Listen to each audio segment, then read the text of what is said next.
तेनालीराम की चतुराई, चोर और गुप्त खजाना। तेनालीराम अपनी चतुराई के लिए प्रसिद्ध थे। वे न केवल दरबार में राजाओं और मंत्रियों को अपनी बुद्धिमत्ता से चौंकाते थे, बल्कि आम जनता की भलाई के लिए भी अपनी चतुराई का इस्तेमाल करते थे। ये कहानी उनकी तीव्र बुद्धि और कुशल रणनीति की मिसाल है, जिसमें वे एक चालाक चोर को मात देते हैं। राजा का सिरदर्द। एक दिन विजयनगर साम्राज्य के राजा कृष्णदेवराय अपने दरबार में चिंतित बैठे थे। उन्हें अपने मंत्रियों की ओर देखते हुए कहा, राजधानी में चोरी की घटनाएं बढ़ती जा रही है। इसमें कड़ा पहरा लगा दिया जाए, फिर भी चोर पकड़ में नहीं आ रहा। आखिर ये कौन है जो इतनी सफाई से चोरी कर रहा है? मंत्रियों में हलचल मच गई। सभी के चेहरे पर चिंता के भाव थे। तभी तेनालीराम ने मुस्कुराते हुए कहा, महाराज, यदि आप आज्ञा दे तो मैं इस रहस्य को सुलझा सकता हूँ। राजा ने तुरंत सहमति दी। तेनालीराम, अगर तुम इस चोर को पकड़ सकते हो तो मैं तुम्हें इनाम दूंगा।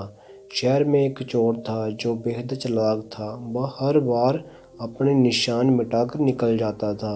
ना ही कोई पहरेदार उसे देख पाता, ना ही कोई सुराग मिलता। लोग दहशत में थे, लेकिन तेनालीराम जानते थे कि कोई ना कोई तरीका जरूर होगा जिससे वो पकड़ में आएगा। तेनालीराम ने एक योजना बनाई। उन्हें पूरे शहर में अफवाह फैला दी कि राजा ने अपना एक अनमोल खजाना महल के एक गुप्त कमरे में रखा है। उसने ये भी घोषणा कर दी कि इस कमरे को कोई नहीं खोल सकता, क्योंकि इसमें जादुई सुरक्षा तंत्र है। जब खबर जंगल की आग की तरह फैली और आखिरकार चोर तक पहुंच भी गई। वह सोचने लगा, अगर ये खजाना मेरे हाथ लग जाए तो मेरी जिंदगी ही बदल जाएगी। चोर ने कई रातों तक महल का मुआयना किया। आखिरकार वो इस गुप्त कमरे तक पहुंचने का तरीका खोज निकाला। उसने रात को अंधेरे में महल से घुसने की कोशिश की। उधर तेनालीराम ने राजा से कहा, महाराज, हमें चोर को पकड़ने के लिए धैर्य रखना होगा। बस मेरी योजना विश्वास बनाए रखें। राजा सहमत हो गया और पहरेदारों को सतर्क कर दिया गया। आधी रात को चोर महल में घुसा। वो चुपचाप चलते हुए उस गुप्त कमरे तक पहुंचा, लेकिन जैसे ही उसने दरवाज़ा खोला, उसे जोरदार झटका लगा। कमरे में खजाना नहीं था, बल्कि वो पहले से ही पहरेदार उसका इंतजार कर रहे थे। चोर हक्का बक्का रह गया और भागने की कोशिश करने लगा, लेकिन तेनालीराम ने पहले ही बार पहरेदारों को तैयार रखा था। जैसे ही चोर बाहर निकला, उसे पकड़ लिया गया। सुबह होते ही चोर को दरबार में राजा ने सामने लाया गया।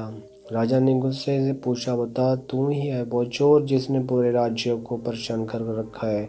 चोर डर के मारे कांपने लगा और सच स्वीकार कर लिया। उसने कहा, मुझे माफ़ कर दीजिए महाराज, मुझे इस बात का अंदाज़ा नहीं था कि तेनालीराम इतनी चतुराई से मुझे पकड़ लेगा। राजा कृष्णदेवराय हंस पड़े और बोले, तेनालीराम, तुम्हारी चतुराई का तो जवाब नहीं। तेनालीराम की इस कहानी से हमें सीखने को मिलता है कि बुद्धिमत्ता और चतुराई से बड़ी समस्या को हल निकाला जा सकता है। केवल शक्ति से ही नहीं, बल्कि मस्तिष्क के सही प्रयोग से भी जीत हासिल की जा सकती है। संकट में धैर्य और सही रणनीति अपनाने से हर समस्या सुलझ सकती है। धन्यवाद।